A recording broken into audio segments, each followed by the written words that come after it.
அனைவருக்கும் வணக்கம்.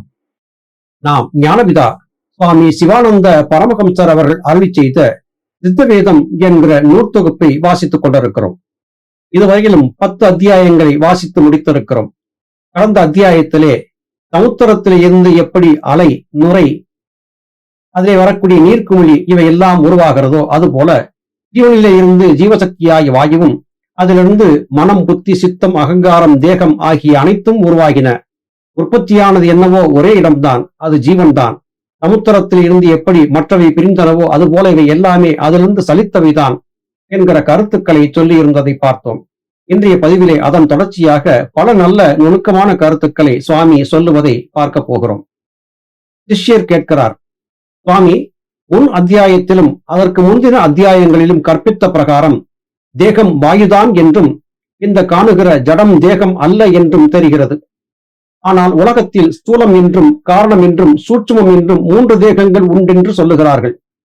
தேகம் சுவாமிகள் கற்பித்த பிரகாரம் என்றால் மேற்சொல்லிய 3 தேகங்கள் இன்னின்னவை என்று விளக்க வேண்டுகிறேன் என்று கேட்கிறார்.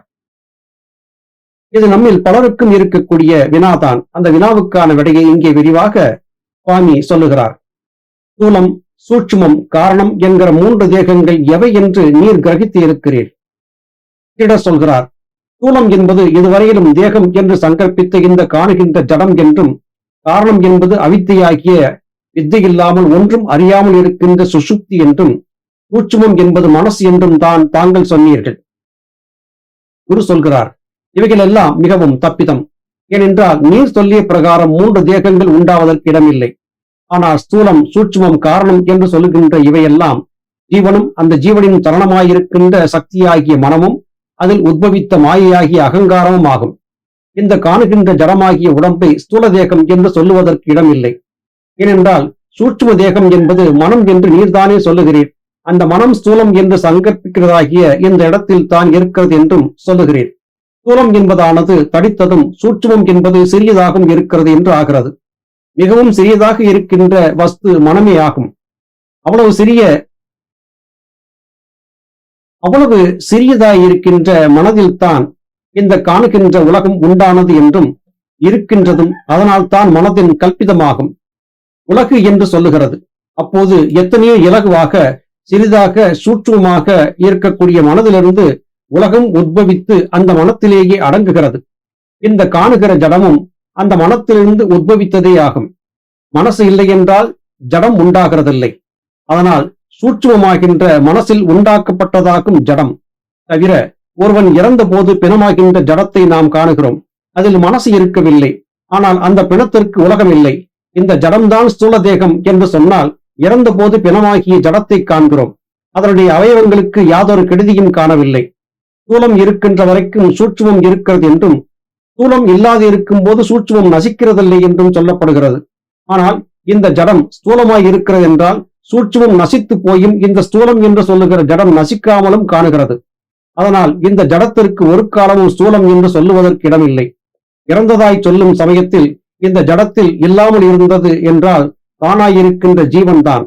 அதனால் தானாயிருக்கின்ற ஜீவனுக்குத்தான் ஸ்தூல தேகம் என்று சொல்ல வேண்டும். அந்த ஜீவனாயிருக்கின்ற ஸ்தூல தேகத்தில் உள்ளதுதான் சூட்சுமாயிருக்கின்ற மனம். காரண தேகம் என்று சொல்லுகிறது அவித்தையாய் ஒன்றுமே அறியாத சுசுப்தியாகும் என்று நீர்தானே சொல்லுகிறீர். அதாவது ஜீவன் வெளியிலே சக்தியாய் சலித்த போது அந்த சக்தியிலிருந்து உத்பவித்த அகங்காரத்திற்கு மாயை என்று பெயர். அந்த மாயைதான் ஒன்றும் அறியாத சுசுப்தி என்று 7ஆம் அத்தியாயத்தில் விவரிக்கப்பட்டிருக்கின்றது. ஆனால் இந்த ஜடத்திற்கு ஸ்தூலம் என்று சொல்லுவதின் காரணம் ஸ்தூலமாகிய தானாயிருக்கின்ற ஜீவனை அறியாததால் தான்.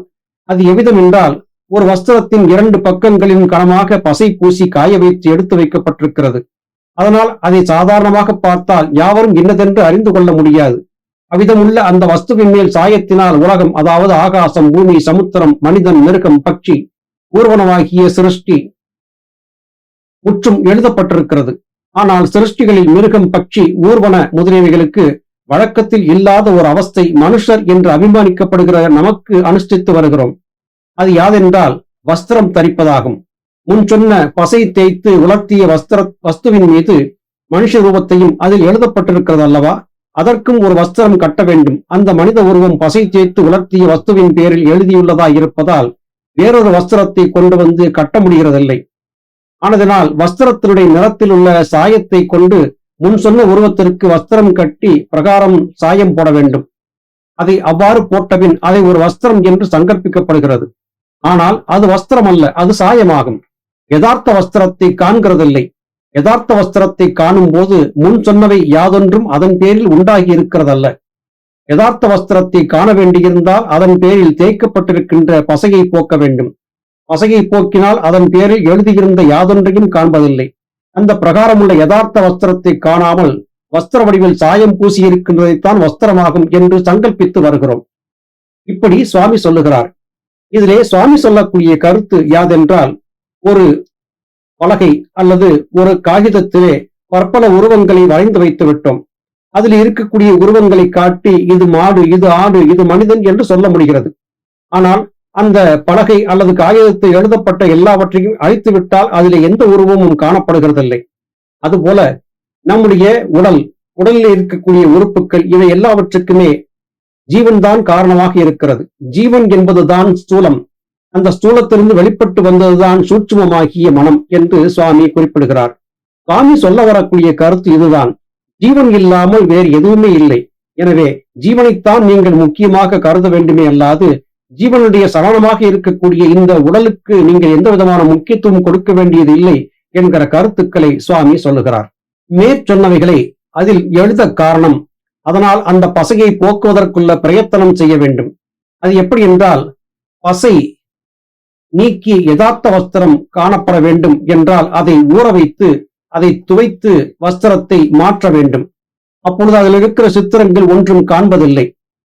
இவ்விதமாய் தானாயிருக்கின்ற ஜீவனை வஸ்திரமாயிருக்கின்ற ஸ்தூலம் என்றும், ஜீவனுடைய சலனத்திலிருந்து உற்பத்தியானது யாதொன்றும் அறியாமல் சுசுப்தியாய் மாயையாய் இருக்கின்ற அகங்காரத்தை அந்த வஸ்திரத்தின் பேரிலே பூசியிருக்கிற பசையாகிய காரணம் என்றும், ஜீவனுடைய சலனமாயிருக்கின்ற மனத்தால் காரணமாயிருக்கின்ற பசை மீது வரையப்பட்ட சித்திரங்களை சூட்சுமம் என்றும் அறிய வேண்டியது. மேற்சொல்லிவைகளில் யதார்த்த வஸ்திரத்தை அறியாமல் சாயத்தினால் வஸ்திர வடிவ எழுதப்பட்டிருக்கக்கூடியதை வஸ்திரமாக சங்கற்பிக்கப்படுகிறது. இந்த பிரகாரமே மாயையில் உண்டாகிய அகங்காரமாயிருக்கின்ற இந்த ஜடத்தை அறியாமையினால் ஸ்தூலம் என்று சங்கல்பிக்கின்றோம். எப்பொழுது தனது யதார்த்த ஸ்தானமாக்கிய ஜீவனாயிருக்கின்ற ஸ்தூலத்தை தெரிந்து கொள்ளுகிறோமோ அப்பொழுது மற்றொன்றும் இல்லை. அது எவ்விதம் என்றால், யதார்த்த வஸ்திரத்தை தெரிந்து கொண்ட போது வேறாக யாதொன்றும் இல்லை. பின்னமாய், அதாவது வேறுபட்டுள்ளதை ஸ்தூலம் என்று சொல்லுவதற்கு இடமில்லை. ஸ்தூலம் என்பது தானாயிருக்கின்ற ஜீவனும், காரணம் என்பது அந்த ஜீவனுடைய சலனமாயிருக்கின்ற சக்தியிலிருந்து உண்டான சுசுப்தியாயிருக்கின்ற மாயையாகிய அகங்காரமும், சூட்சுமம் என்பது ஜீவனுடைய சலனமாகிய சக்தியாகிய மனமும், இவைகளைத்தான் ஸ்தூல காரண சூட்சுமம் என்று சொல்ல வேண்டியது. ஆகையால் நாம் இப்போது காரணமாகிய சுசுப்தி என்கிற நிலையிலே இருக்கிறோம். அவ்வாறு சுசுப்தியில் இருப்பதனால் நாம் அனுபவிக்கிறதாக தோன்றுகிறதெல்லாம் சொப்பனமாகும். இதை பற்றி 7ஆம் அத்தியாயத்தில் விவரித்திருக்கின்றது. அந்த பிரகாரமுள்ள சொப்பனத்தில் இருக்கின்றதால் தான் ஸ்தூலம் காரணம் சூட்சுமம் என்கிற தோற்றம் உண்டாகியது. இப்படி ஒன்றுமில்லை என்று சுவாமி சொல்லுகிறார்.